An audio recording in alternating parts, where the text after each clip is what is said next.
আসসালামু আলাইকুম। এখন যদি আমরা সিকোয়েন্সিং জবস ইনটু মেশিনস এই ধরনের ম্যাথগুলো দেখতে চাই, তাহলে হচ্ছে আমার এখানে ২ টা মেশিন দেওয়া, আমাদের এখানে জবগুলোও দেওয়া আছে। তো আমার হচ্ছে এখানে সিকোয়েন্সটা তৈরি করতে হবে। সিকোয়েন্সটা তৈরি করার জন্য যদি আমি দেখি, তাহলে হচ্ছে আমার এখানে ২ টা মেশিনের জন্য আমার কোন জব করতে কতটুকু সময় লাগে, সেগুলো আমাদের এখানে দেওয়া। তো আমাদের হচ্ছে এই ভ্যালুগুলার মধ্যে, এই ২ টা মেশিনের যে টাইমগুলা, এই ভ্যালুগুলার মধ্যে সবচেয়ে ছোট ভ্যালুটাকে খুঁজে বের করতে হবে। তো আমি দেখতে পাচ্ছি যে এখানে সবচেয়ে ছোট ভ্যালুটা হইতেছে 3, এটা হচ্ছে আমার লোয়েস্ট। তো এখন আমার একটা কাজ করতে হবে, এখানে জব কয়টা? 5টা। সো আমি এখানে 5টা ঘর করব। এখন আমার মেশিন কয়টা? 2টা। এটা হচ্ছে মেশিন 1, এটা মেশিন 2। সো আমার হচ্ছে যদি মেশিন 1 আমরা পাই, তখন হচ্ছে আমার এদিকে ফরওয়ার্ড ডিরেকশনে যাইতে হবে। ফরওয়ার্ড কোনটা? আমরা সামনে আগাচ্ছি, তো এটা হচ্ছে আমার ফরওয়ার্ডে। সো যদি আমি কোনো কারণে মেশিন 1 পাচ্ছি, স্টেপ বাই স্টেপ বলবো, তখন আরও বেশি করে ক্লিয়ার হবে। আমার হচ্ছে তখন ফরওয়ার্ডে যেতে হবে। আর যদি আমি কোনোটার জন্য মেশিন 2 পাই, সেই ক্ষেত্রে হচ্ছে আমার ব্যাকওয়ার্ডে যেতে হবে। তো কিভাবে বুঝবো ফরওয়ার্ডে যাব না ব্যাকওয়ার্ডে যাব? আমার হচ্ছে প্রথম কাজ, এখানে কোন মেশিনের সবচেয়ে ভ্যালু কম কোনটা সেটা। তো আমার হচ্ছে এখানে সবচেয়ে কম ভ্যালু হচ্ছে 3। সো 3টা কোন মেশিনের? 3টা হচ্ছে আমার মেশিন নাম্বার 2। আর আমরা কি বলছি, মেশিন যদি 2 নাম্বার হয়, তাহলে হচ্ছে আমার ব্যাকওয়ার্ডে যেতে হবে এই পাশ থেকে। সো এই 3 যেটা, এটা হচ্ছে আমার লোয়েস্ট ভ্যালু। এটা হচ্ছে এই সি ওয়ার্কের জন্য বা সি জবের জন্য। অ্যান্ড আমি হচ্ছে এটা দিয়ে একটা কাট করে দেবো, পেন্সিলে একটা কাট করে দেবো, যাতে করে আমি বুঝতে পারি এই ভ্যালুটা আমার এদিক দিয়ে কাট হয়ে গেছে। তো এই সিটা হচ্ছে আমার তাহলে মেশিন 2-র জন্য এই সাইড থেকে, অর্থাৎ আমার এই ব্যাকওয়ার্ড ডিরেকশনে আসতেছে। এখানে আমি ফার্স্টে সিটাকে বসাবো। এরপরে সেকেন্ড লোয়েস্ট ভ্যালু কোনটা? 5। তো 5 কোনটা? আমার মেশিন 1-এর জন্য। তো 5 কি? আমার ই। তো মেশিন 1 মানে হচ্ছে আমার এটা ফরওয়ার্ড ডিরেকশনে থাকবে। সো আমার ফরওয়ার্ডে আছে এবং হচ্ছে আমার এদিকে এটা ই। সো আমি এখানে ই লিখলাম। এরপরের ভ্যালু কোনটা? এখানে আমার 6, এখানেও আমার 6। তো আমি হচ্ছে মেশিন 1-এটা তাহলে নিচ্ছি। তো মেশিন 1-এটা যদি আমি নেই, তো এটা হচ্ছে আমার মেশিন 1 এবং এটা হচ্ছে এ। তো আমার হইতেছে মেশিন 1 মানে হচ্ছে আমার ফরওয়ার্ডে যাবে এদিক থেকে। সো ই এর পরে আমার এ বসাইতে হবে। এরপরও তো আমার 6 চলে আসতেছে, যেটা হচ্ছে আমার, আমি এটাকে যদি আমি থার্ড বলি, তাহলে এটাকে আমি ফোর্থ বলতে পারি। তো এই 6 এর জন্য হচ্ছে আমার মেশিন 2, যেটা হচ্ছে আমার বি। তো এটা হচ্ছে মেশিন 2, মানে বি কাজ, এবং মানে জবটা হচ্ছে বি আর মেশিনটা হচ্ছে 2। সো ব্যাকওয়ার্ডে থাকবে, তো ব্যাকওয়ার্ড থেকে এখন আমার বি। তো আমার বাকি থাকে কোনটা? ডি। তো ডি বেসিক্যালি হইতেছে আমার এদিকে, আমি দেখতে পারি 7, যেটা ফিফথ লোয়েস্ট। তো এটা আমার মিডলে আমার বসে যাচ্ছে। তো এটা হচ্ছে আমার ফার্স্ট স্টেপ। এরপরে আমাদের কি করতে হবে আমরা দেখি।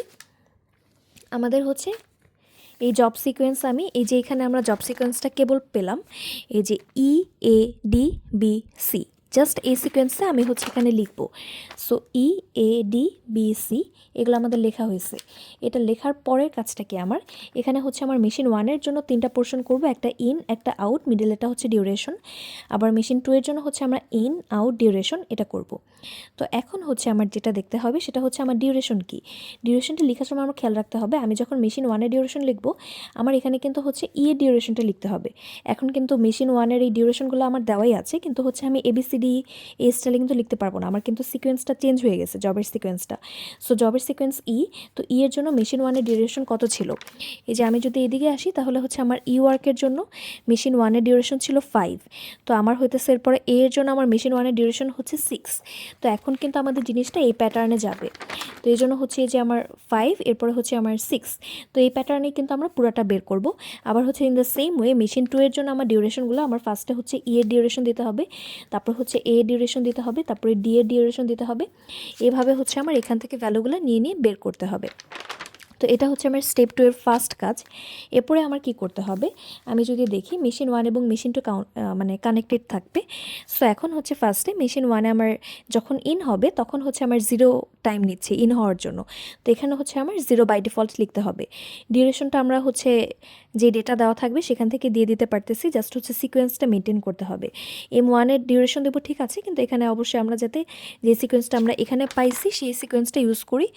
জেনারেল যেটা ABCDE ওইটা কিন্তু এখানে ইউজ করা যাবে না।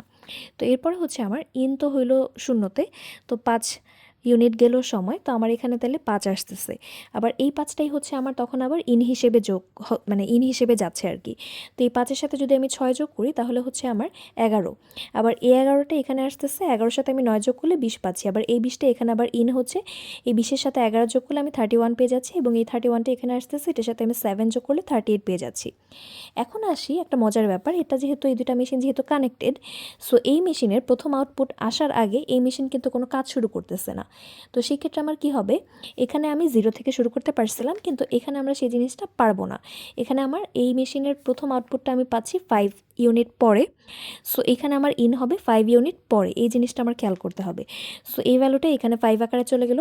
আর ডিউরেশন তো হচ্ছে আমি এখানে গিভেন ডেটা থেকে হচ্ছে আমি ডিউরেশন লিখছি, এর জন্য ছিল 10, এটা আমি চাইলে একবার দেখে নিই যে এর জন্য আমার মেশিন 2তে আমার 10 ছিল, এরপরে এর জন্য মেশিন 2তে হচ্ছে আমার 8 হবে। সো জাস্ট এই সিকোয়েন্সে হচ্ছে আমার ডেটাগুলো দেওয়া আছে এখানে। তো এখন হচ্ছে আমার যেটা ওই আগে করলাম সেই কাজটাই করতে হবে, বাট একটু ডিফারেন্স আছে। একটা মজার ব্যাপার কি, আমার হচ্ছে এখানে 5 থেকে শুরু হয়েছে, এটা ছিল একটা মজার ব্যাপার। এখন 5 আর 10 মিলে হচ্ছে আমার 15, এই 15টা এখানে আসবে, কিন্তু আসার আগে দেখবে যে এখানে যে আউট এটা এবং ইন, এই দুটা ভ্যালুর মধ্যে বড় কোনটা, যেটা বড় সেই ভ্যালুটা এখানে হবে। এটা হচ্ছে একটা মজার ব্যাপার। তো এখন আমি দেখতে পাচ্ছি এই 15টা এখানে আসার কথা ছিল, তো এখানে যেহেতু 11 আর 15-এর মধ্যে 15 বড়, সো এই 15টাই এখানে আসছে। এখন আমাদের এই 15-এর সাথে যদি আমি 8 যোগ করি ডিউরেশন, তাহলে আমি পেয়ে যাচ্ছি 23। তো এই 23টা এখানে আসছে, কারণ হচ্ছে এই 20 এবং 23-এর মধ্যে এই 23টাই বড়। এখন 23-এর সাথে যখন আমি 7 যোগ করবো আমরা পেয়ে যাচ্ছি 30। এখন এই 30 আর 31-এর মধ্যে কে বড়? 31, রাইট? সো এখানে কিন্তু আমি আর এই 30টা লিখতে পারতেছি না, এখানে আমাকে 31 লিখতে হইতেছে, কারণ এই ভ্যালুটা বড়। ইন দ্য সেম ওয়ে আমি 31-এর সাথে যখন 6 যোগ করবো আমি 37 পেয়ে যাচ্ছি। 37 এবং 38-এর মধ্যে কিন্তু 38 বড়, সো আমার এখানে 38 লিখতে হচ্ছে। এরপরে এটার সাথে আমি 3 যোগ করে 41 পাচ্ছি। এটা হচ্ছে মজার ব্যাপার। এখন যদি কতটা সময় মেশিনটা বসেছিল আইডল টাইমটা বের করতে বলা হয়, তাহলে আমি দেখি যে আমার এই সিকোয়েন্সটা আমাকে লিখতে হবে EADBC। এই সিকোয়েন্সটা লেখার পরে আমার এখানে মেশিন 2 এর কথা বলা।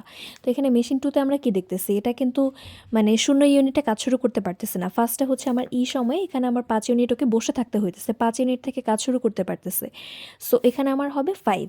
এরপরে আমার এই দুইটার যে ডিফারেন্সটা সেটা হচ্ছে তোমার এক একটা তোমার আইডল টাইম।